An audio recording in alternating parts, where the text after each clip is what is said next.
The Mafia boss's sister suddenly collapsed to the floor. Guests rushed toward her in panic. The plus-size waitress shoved them back. "Nobody touch her!" A furious executive grabbed her arm. "You're just a waitress!" She tore free and looked straight at the handsome Mafia boss. "Your sister is having a stroke. Give me 3 minutes, or you may lose her forever." The entire dining room froze. Every life now depended on the woman nobody had noticed. Evelyn was already on her knees beside Sophia before the room understood what was happening. "Call emergency services. Tell them possible stroke. 30-year-old female. Symptoms started less than a minute ago." Nobody moved. Evelyn looked up sharply. "Now!" Adrian pulled out his phone. Around them, panic spread through the dining room. One guest shouted for water.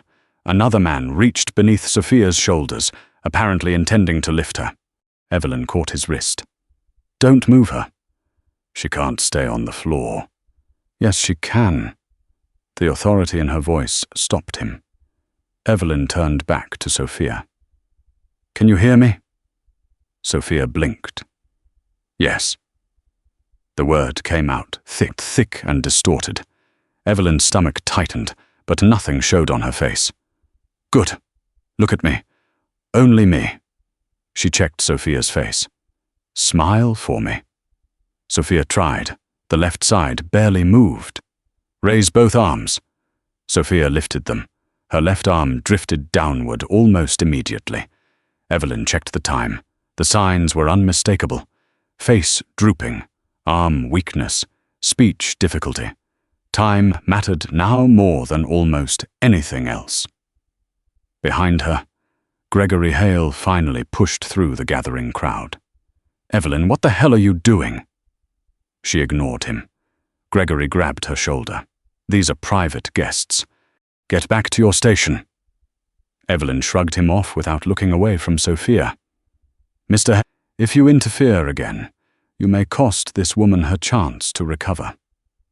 His face reddened. "You are a waitress." Evelyn finally looked at him. "Not right now."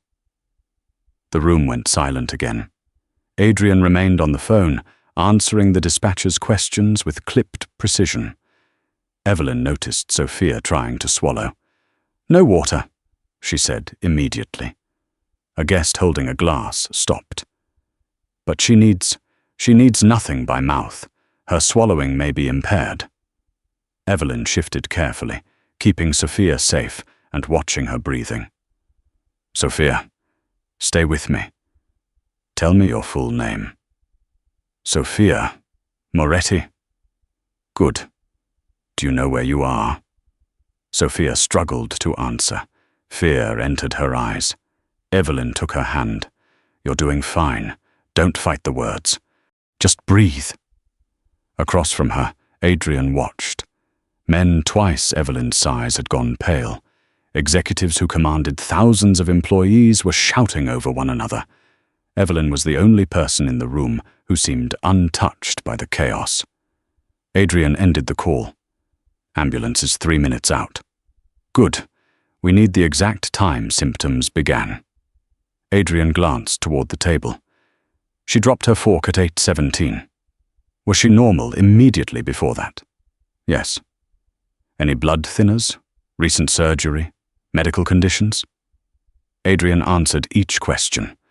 For perhaps the first time in years, Adrian Moretti did exactly what someone else told him to do.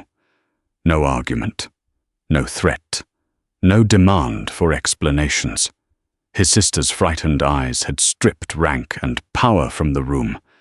There was only time, and Evelyn understood how quickly it disappeared. Sirens became audible outside. Gregory stepped forward again. "This has gone far enough." Adrian turned his head. One look stopped him. "Touch her again," Adrian said quietly. "And you answer to me." Gregory froze. Seconds later, paramedics entered with their equipment. Evelyn gave the lead paramedic a concise report. Sudden facial droop, left arm weakness, and dysarthria. Last known well at 8:17. No food or fluids given. She's remained responsive. Airway stable. The paramedic stared at her. You medical? Evelyn hesitated. Former ICU nurse.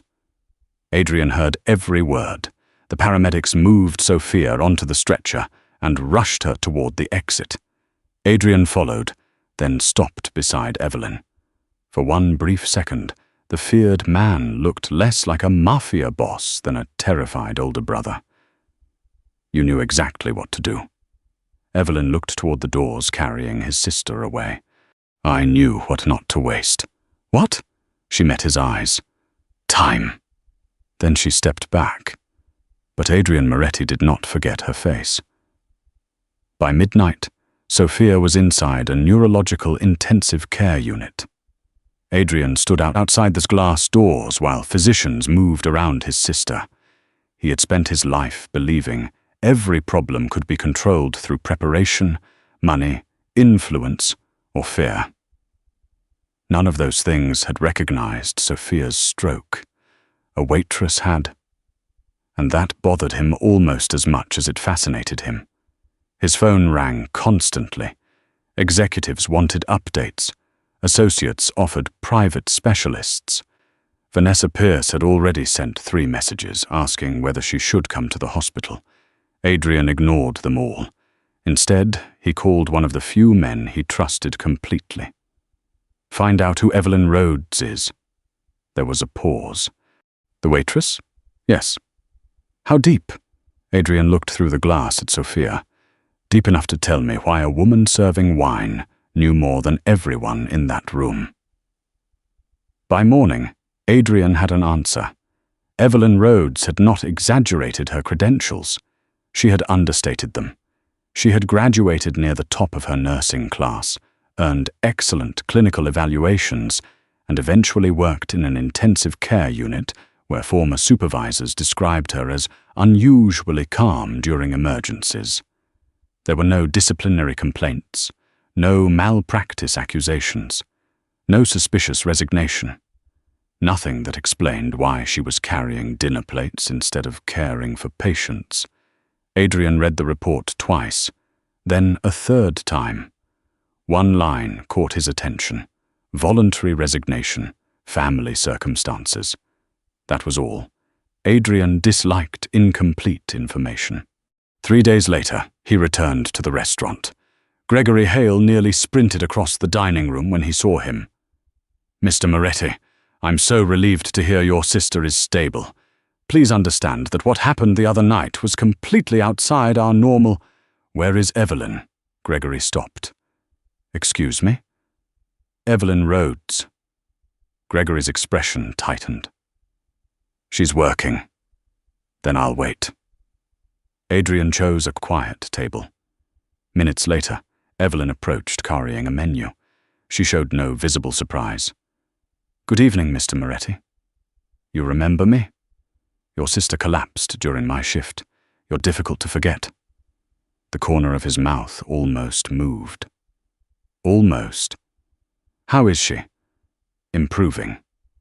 Relief softened Evelyn's face immediately. Not curiosity, not calculation. Relief.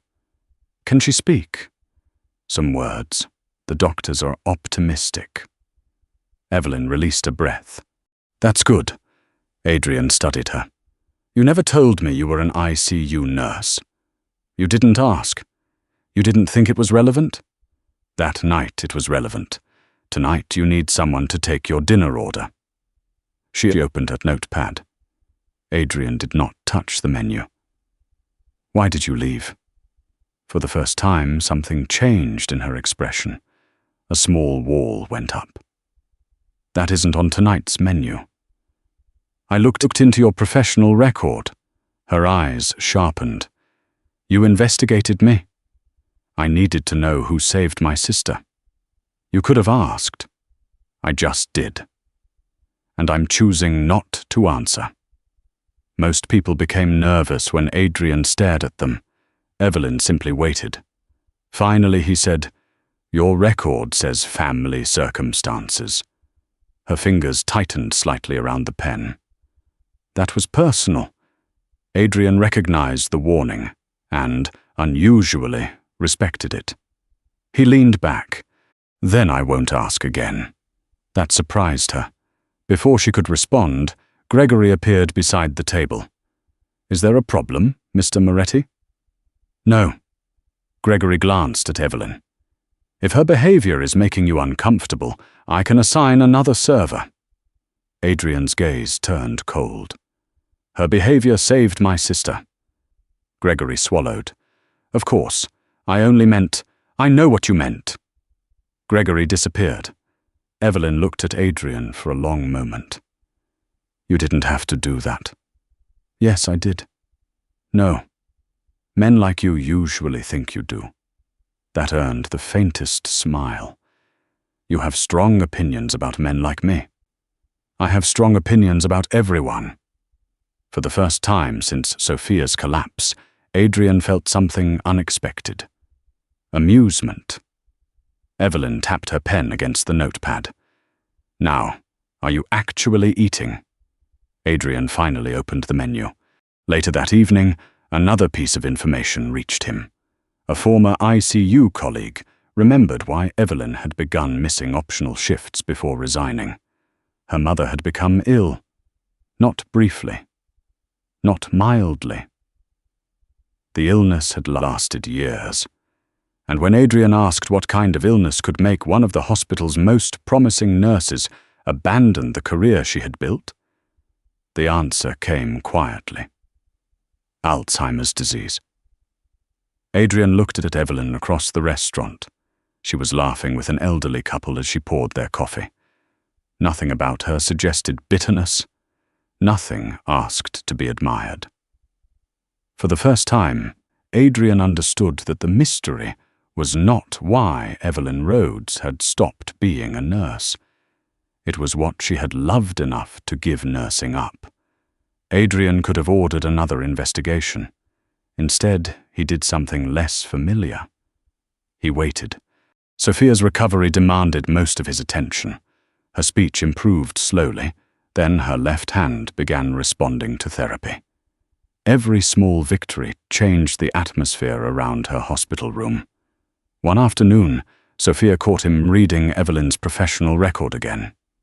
"You're obsessed." Her words were still slower than before, but the teasing was unmistakable. "I'm thorough.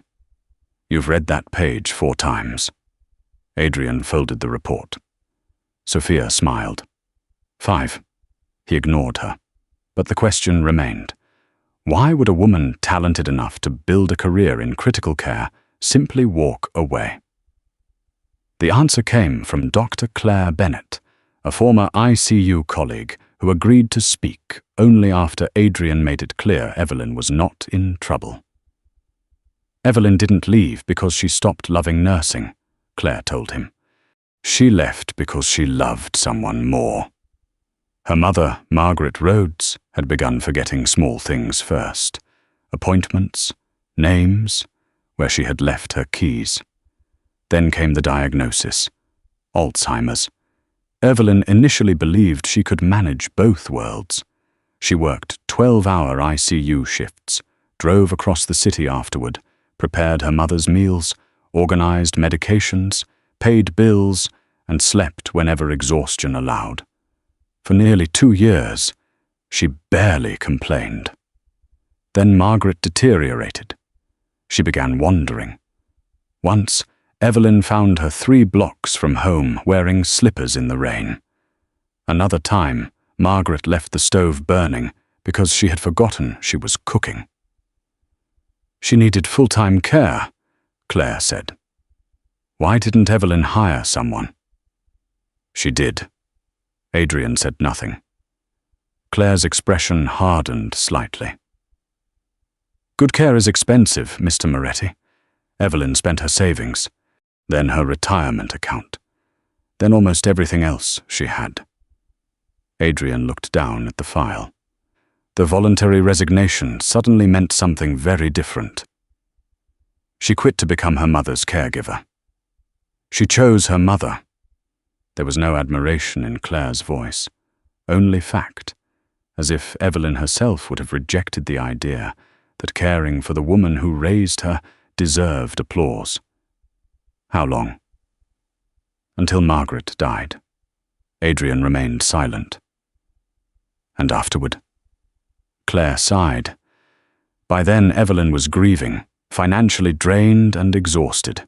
Returning to intensive care wasn't as simple as putting the uniform back on. So she found work that paid the bills while she figured out whether she still wanted medicine to own that much of her life. That evening, Adrian returned to the restaurant. Evelyn was carrying a tray when she noticed him. "You again?" Disappointed? Concerned. "You've been eating restaurant food too often." He almost smiled. She set down his coffee without asking. Adrian watched her turn toward another table where an elderly woman was struggling to read the menu. Evelyn crouched beside her rather than standing over her. She patiently described several dishes, never once making the woman feel embarrassed. Something inside Adrian shifted. He had spent years measuring people by leverage, what they wanted, what they feared, what they could be persuaded to sacrifice. Evelyn had sacrificed almost everything, and apparently expected nothing in return. When she returned, Adrian said, "I heard about your mother." Her expression changed instantly. "From your investigation? From someone who worked with you?" Evelyn looked away. For several seconds, neither spoke. "I'm sorry," Adrian said. She seemed almost surprised by the simplicity of it. "Thank you. You gave up your career for her?" "No," Adrian frowned. "I know what happened." "You know the facts." Evelyn sat across from him for a moment, though she was still technically working. "I didn't give up my career for my mother. I chose my mother while I still had her." Her voice remained steady. "Nursing would still exist afterward." "She wouldn't." Adrian had no answer. "Do you regret it?" "Losing her?" "Every day." She paused. "Choosing her?" "Never." Then she stood. Before leaving, Evelyn looked back at him. The hardest part wasn't watching her forget my name. Adrian waited. It was realizing I still knew exactly who she was. She walked away. For once, Adrian Moretti did not follow a question until he had every answer. He simply watched her, and understood that the woman who had saved Sophia had already spent years trying to save someone she knew she could never cure. Respect came first. Something warmer was beginning behind it, and Adrian was not yet ready to give that feeling a name. Vanessa Pierce first heard Evelyn's name from Adrian. That alone was enough to make her pay attention. For years, Vanessa had occupied a carefully undefined place beside him. She attended his charity galas, appeared at private dinners, and moved through his social circle with the confidence of a woman everyone assumed would eventually become something more. Adrian had never made that promise. Vanessa had simply grown accustomed to nobody challenging the possibility. Then a waitress began appearing in his conversations. Not often. That made it worse. Adrian rarely spoke about anyone without a reason. At Sophia's hospital suite, Vanessa arrived carrying flowers and found Evelyn already there. Sophia was sitting beside the window, slowly practicing words with a speech therapist's exercise cards. Evelyn held one up. Unnecessarily. Sophia stared at her. "You're evil." "Excellent pronunciation." Sophia laughed. So did Adrian. Vanessa stopped in the doorway. She could not remember the last time she had heard him laugh that easily. Evelyn noticed her first and stood. "You must be Vanessa." Vanessa's smile was flawless. "And you must be the waitress." The room cooled. Evelyn merely nodded. "That too." Later, Vanessa cornered Gregory at the restaurant. "You allowed an employee with an expired clinical career to take control of a medical emergency involving one of the most powerful families in this city." Gregory immediately became defensive. "I tried to stop her." "Then perhaps people should know that." Within days, Whispers began circulating. Evelyn had supposedly dramatized Sophia's symptoms. She had allegedly interfered with guests. Someone claimed she had announced her nursing background to impress Adrian, although Evelyn had done precisely the opposite. Gregory called her into his office. "You created a liability. I recognized a stroke. You acted outside your position. My position was the closest person who knew what was happening. You embarrassed important guests." Evelyn stared at him. "A woman's brain was losing blood flow, and you're worried someone felt embarrassed?" Gregory's jaw tightened. "I'm placing a formal warning in your employment record. For saving her? For refusing management instructions." Evelyn looked at the paper, then pushed it back across his desk. "I won't sign that." Gregory leaned forward. "You should remember how replaceable waitresses are." Evelyn's expression remained calm. So should you. The confrontation might have remained private if Sophia had not learned about it. Still recovering, she arrived at the restaurant with Adrian 2 days later. Gregory hurried towards them. "Ms. Moretti, what a wonderful surprise." Sophia's speech remained deliberate, but every word was clear. "I heard you disciplined Evelyn." Gregory's smile faltered. There were procedural concerns. Sophia looked at him for several seconds. "I remember that night." Gregory said nothing. "I remember people shouting. I remember someone trying to give me water. I remember being terrified because my arm wouldn't move." Her gaze hardened. "And I remember Evelyn." Vanessa, standing nearby, stepped in. No one denies she helped Sophia. The question is whether she may have overstated the danger. Sophia turned toward her. "My neurologist didn't think so." Vanessa's smile tightened. "I only mean that emotions can distort memories. My brain was injured, Vanessa, not my intelligence." Silence spread across the room. Adrian watched without interfering. Sophia continued. "Evelyn recognized what was happening before anyone else. She kept people from moving me. She stopped them from giving me anything to swallow. She got the ambulance called immediately." Then she looked directly at Gregory. "You tried to pull her away." Gregory went pale. "I was maintaining order." "No," Sophia said. She was. Across the dining room, Evelyn had stopped moving. She had not asked Sophia to defend her. She had not asked Adrian to intervene. That mattered to him. Vanessa saw Adrian looking at Evelyn and understood something she had not expected. Gratitude was becoming respect. Respect was becoming attachment. And unlike money, influence, or social position, it was something Vanessa could not simply purchase. So she made a decision. If Evelyn Rhodes could not be dismissed as merely a waitress, Vanessa would find another way to make Adrian doubt the woman she had been before becoming one. Vanessa expected Evelyn's past to contain something useful. It did not. Every former supervisor described a capable nurse. Every available record showed a woman who had left voluntarily. Even the years spent caring for her mother offered nothing scandalous. So Vanessa changed tactics. If Evelyn's past could not discredit her, perhaps the rescue could. Questions began circulating among the restaurant's private clientele. Had Sophia truly been in immediate danger? Had Evelyn frightened everyone unnecessarily? Had an unlicensed former nurse exceeded her authority because Adrian Moretti happened to be watching? Gregory did nothing to stop the rumors. Then he made the mistake of putting his version in writing. His internal incident report described Evelyn's actions as unnecessary intervention by service personnel before qualified medical professionals arrived. Adrian obtained a copy. He read it once. Then he called Sophia's neurologist. The answer arrived with considerably less ambiguity. Sophia had suffered an acute ischemic stroke. Her documented symptoms had begun at approximately 8:17 p.m. The emergency call had been placed almost immediately. The paramedic report specifically recorded facial asymmetry, unilateral arm weakness, and impaired speech before hospital arrival. The neurologist explained the timeline to Adrian and Sophia together.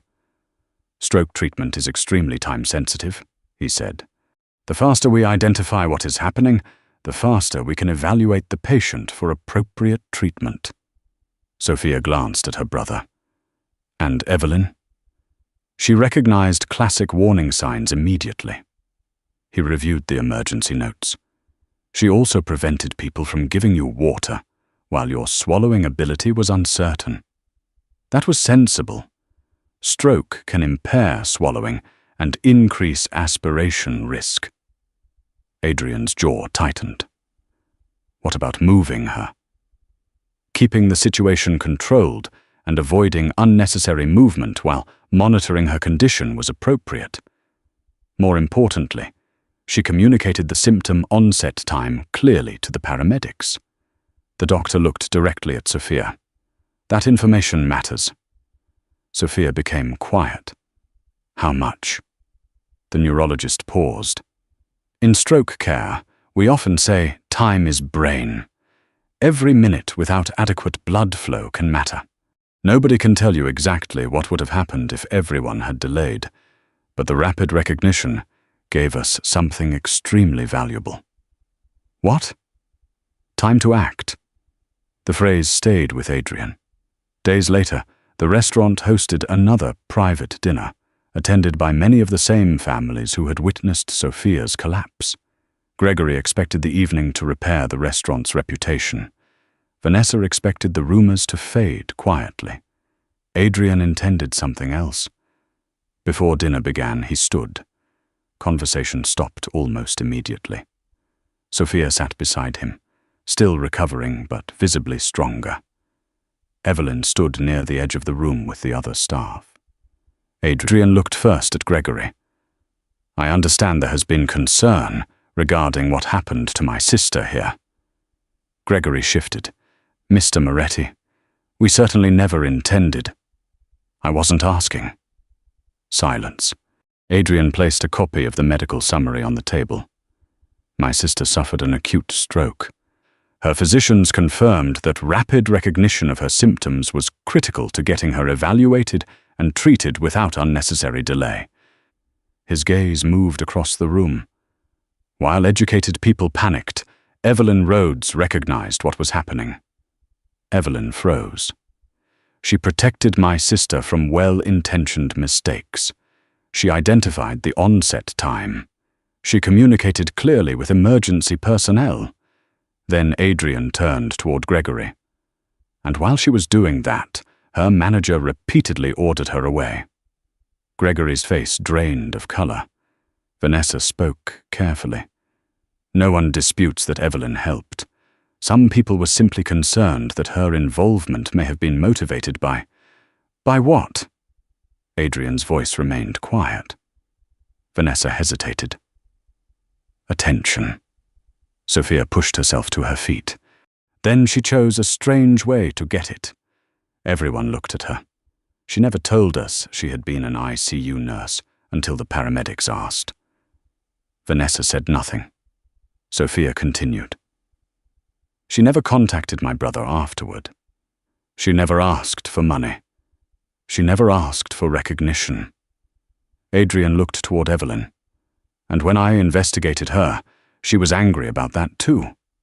A few restrained laughs broke the tension. Even Evelyn almost smiled. Adrian walked toward her. For once, Evelyn appeared uncomfortable, not because she feared him, because an entire room was watching. "I don't need this," she whispered. "I know." "Then why are you doing it?" Gratitude expressed privately cannot repair humiliation delivered publicly. That silenced her. Adrian turned back to the guests. "Evelyn Rhodes did not exploit my sister's emergency." His eyes settled on Gregory, then Vanessa. She responded to it. He lifted his glass. "My family owes her something money cannot purchase." Evelyn raised an eyebrow. Adrian finished quietly. Respect. Sophia lifted her glass first. Others followed. Evelyn looked around the room where, weeks earlier, people had seen only a waitress standing where she did not belong. Now nobody looked away. But Adrian noticed something more important. Evelyn did not straighten because powerful people finally respected her. She had been standing straight all along. And that was when he understood that giving her back the career she had lost would mean nothing if he tried to choose it for her. The next decision had to belong entirely to Evelyn. 3 weeks after the dinner, Evelyn received an envelope at work. Inside was an invitation. Moretti International was launching a scholarship program for nurses returning to clinical practice after leaving the profession to care for family members. Tuition assistance, licensing support, refresher training, clinical placement assistance. Evelyn read the announcement twice. Then she found Adrian waiting at his usual table. "You did this?" He glanced at the envelope. "I approved it." "For me?" "No." She crossed her arms. That answer arrived suspiciously fast. Adrian motioned toward the empty chair. Evelyn remained standing. He sighed. "The program was inspired by you. It was not created exclusively for you. That sounds like something a lawyer taught you to say. It sounds like something I learned after realizing you would throw the envelope at me if your name was printed on it." She almost laughed. Almost. Adrian continued. "There are nurses who leave medicine because a parent gets sick, or a spouse, sometimes a child. Years later, they want to return and discover the road back is expensive and complicated." Evelyn's expression softened. "You researched that?" "I research problems before I spend money on them." "There he is." "Who?" "The terrifying businessman." Adrian leaned back. "I was beginning to worry you'd forgotten." She finally sat. "What do you want from me?" "Nothing." Evelyn studied him. People with Adrian's wealth rarely understood that word. He seemed to recognize her suspicion. "You don't owe me an application. You don't owe my company publicity. And you certainly don't owe me a career decision." "Then why give me this?" "Because you reminded me that sometimes capable people disappear from professions for reasons that have nothing to do with capability." That landed harder than Evelyn expected. She looked down at the envelope. For years, she had told herself nursing belonged to another version of her. The woman who could work 12-hour shifts and still call her mother afterward. The woman who believed competence could solve almost anything. Alzheimer's had taught her otherwise. After Margaret died, Evelyn couldn't walk into a hospital without remembering the one patient she had loved most and could never save. Waiting tables had been simpler. Nobody died because she missed something. Nobody's frightened family searched her face for certainty. Nobody reminded her of her mother. "You think I'm afraid?" she said. Adrian did not deny it. "I think you're allowed to be." Her eyes lifted. That was not the answer she expected. "My mother forgot who I was near the end." Adrian stayed silent. "I could handle ventilators, codes, families screaming at me. But I couldn't handle walking into her room and watching her look at me like a stranger." Evelyn rubbed her thumb over the edge of the envelope. "After she died, everyone kept telling me to go back to nursing, like returning would prove I was okay. And you weren't." "No." "Are you now?" Evelyn considered the question. "I don't know." Adrian nodded. "Then don't apply." She stared at him. "You built an entire program partly because of me, and you're telling me not to use it. I'm telling you not to let gratitude make the decision." Something in her face changed. Adrian understood power well enough to know when not to use it, so he left the envelope with her and never mentioned it again. 2 weeks passed, then 3. Sophia continued rehabilitation. Adrian continued appearing for coffee with suspicious regularity. Evelyn continued pretending she had not memorized the scholarship deadline. One afternoon, she visited her old hospital. Claire met her in the lobby. They walked through familiar corridors until Evelyn stopped outside the ICU. For several minutes, she could not enter. Then a nurse hurried past, comforting a frightened family while responding to a monitor alarm with practiced calm. Evelyn remembered something she had buried beneath grief. Nursing had never been about defeating death. It had been about refusing to abandon people when they were frightened. Her mother had taught her that better than any hospital ever could. The following morning, Adrian received a message. 3 words. I applied today. He read it twice, then replied, Good. Nothing more. Evelyn smiled at the screen. Months later, after refresher courses, supervised clinical training, and the steps required for her return, Evelyn stood outside a hospital locker room wearing scrubs again. Adrian had opened a door, but he had not carried her through it. She had done that herself. And when Evelyn walked onto the floor, she understood something she had not been ready to understand before. Returning to nursing did not mean leaving her mother behind. It meant carrying forward everything caring for Margaret had taught her. Returning to nursing changed Evelyn's schedule. It did not remove Adrian from it. He simply adapted. The expensive dinners became coffee after her shifts. Formal tables became quiet walks outside the hospital. Sometimes Sophia joined them, particularly when she suspected her brother was turning what should have been a conversation into an interrogation. You know, Sophia told him one evening, normal men ask women how their day was. I ask her that.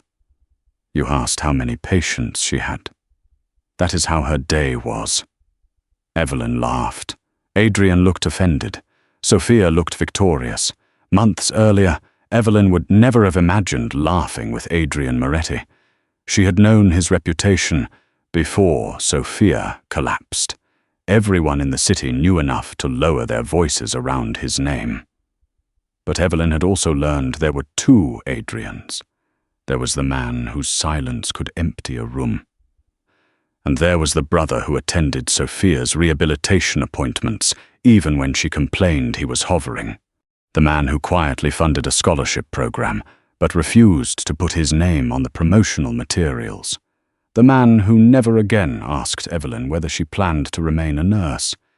He waited for her to tell him. That mattered. One night, after Evelyn finished a difficult shift, she found Adrian outside the hospital. You look terrible, he said. She stopped.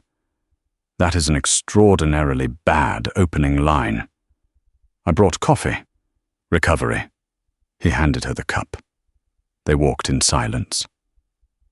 Evelyn had lost a patient that evening. She did not tell him immediately. Adrian did not demand an explanation. Eventually she said, I thought going back would feel like becoming who I used to be. And? I'm not her anymore. Adrian glanced at her. Is that bad? Evelyn considered it. No. She smiled faintly. I think I'm better. He nodded, as if this were obvious. You always believed that? Yes. That's annoyingly confident. I have many flaws. Doubting you isn't one of them. She stopped walking. Adrian stopped too. For a moment, neither spoke. There had been no dramatic declaration between them. Only hundreds of smaller things. Coffee, hospital visits, arguments, Sophia's jokes. Adrian remembering which nights Evelyn worked late. Evelyn noticing when he had gone too long without sleeping. Trust had accumulated quietly until pretending it was only gratitude became more difficult than admitting what it had become. Adrian looked at her. You know what I remember most about that night? My excellent customer service?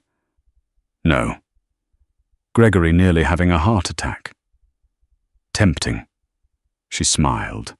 Adrian's expression softened. You never saw my name. Evelyn grew still. You didn't care who was sitting at that table. You didn't care who I was or what everyone else was afraid of. He stepped closer. You only saw my sister. Evelyn held his gaze, because fear should never receive treatment before the patient. For 1 second, Adrian stared at her. Then he laughed, not the restrained sound she had occasionally pulled from him. A real laugh. Open. Uncontrolled. Evelyn stared. I didn't know you could do that. Neither did I. His laughter faded, but the warmth remained. Then Adrian became serious. I spent most of my life believing protecting people meant controlling every possible danger around them. Sophia has mentioned this. Repeatedly, I assume. With diagrams. He smiled. But you taught me something. Evelyn waited. Sometimes protecting someone means trusting them to choose for themselves. His eyes stayed on hers. So I'm not going to tell you what this should become. Her heartbeat quickened. I'm not going to offer you a life you didn't ask for. He paused. But I would like the chance to be part of the one you chose. For once, Evelyn had no quick answer. Adrian Moretti could command rooms. He could frighten powerful men into silence. Yet he stood before her, asking rather than taking. That was what finally mattered. Evelyn reached for his hand. His fingers closed around hers carefully. No expensive promises, she said. Fine. No deciding what's best for me. Difficult, but possible. And no investigating me whenever I refuse to answer a question. Adrian hesitated. Adrian. Fine. She laughed. Then she stepped closer. You can start with dinner. His eyebrow lifted. At the restaurant? Absolutely not. Why? I spent enough time serving you there. Adrian smiled. This time, Evelyn did not look away. She had once believed letting someone into her life meant surrendering part of herself. With Adrian, she finally understood it could mean something else. Being seen completely, and still being allowed to remain entirely her own. 1 year later, Sophia Moretti walked into the same restaurant without assistance. No wheelchair, no therapist beside her, no brother hovering 2 steps behind. Although Adrian was, technically, only 4. I can see you, Sophia called over her shoulder. I'm walking normally. I said nothing. You're thinking loudly. Evelyn laughed from across the dining room. She had arrived directly from the hospital, still wearing navy scrubs beneath her coat. Sophia crossed the room and wrapped both arms around her. A year earlier, one of those arms had fallen helplessly toward the floor. Evelyn never forgot that. Neither did Sophia. You're squeezing harder, Evelyn said. Occupational therapy. Show off. Absolutely. The restaurant had changed, too. Gregory Hale was no longer its general manager. After his handling of Sophia's emergency and the false report became impossible to defend, the owners had replaced him. Vanessa had disappeared from Adrian's private life shortly afterward. There had been no dramatic revenge, no threats, no public destruction, only consequences. The scholarship program had expanded into several hospitals, helping former nurses rebuild careers interrupted by years of family caregiving. Evelyn had refused every request to have the program named after her. She had accepted something else instead, a permanent ICU position. She had earned it herself. Guests slowly began arriving for the anniversary dinner. Among them was a young nursing student supported by the scholarship program. She recognized Evelyn immediately. You're the nurse who saved Ms. Moretti. Evelyn shook her head. I was the waitress who recognized what was happening. The student looked toward Adrian. Then why does Mr. Moretti still thank you, like you saved everything? Sophia heard her. She smiled. She didn't just save my life. Across the room, Adrian looked up. Sophia continued softly. She gave my brother his family back. Evelyn's eyes met Adrian's. A year had changed him in ways almost nobody else noticed. He was still feared, still controlled, still a man whose name could silence conversations. But Evelyn knew the man who brought coffee after night shifts, the brother who still attended Sophia's appointments even when forbidden, the man who had learned that protecting someone did not mean possessing their choices. Adrian approached and stopped beside her. "You're staring."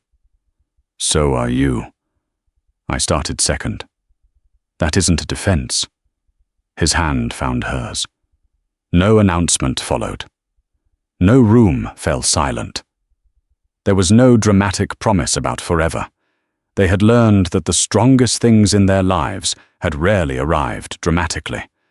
A nurse had become a waitress because love demanded sacrifice. A mafia boss had trusted a stranger because fear demanded humility. A sister had survived because one overlooked woman refused to waste time. And two people who had spent years protecting everyone else had slowly learned to let someone protect a place inside them too. Sophia watched Adrian lace his fingers through Evelyn's. Neither of them let go. This time, nobody needed saving. They were simply home.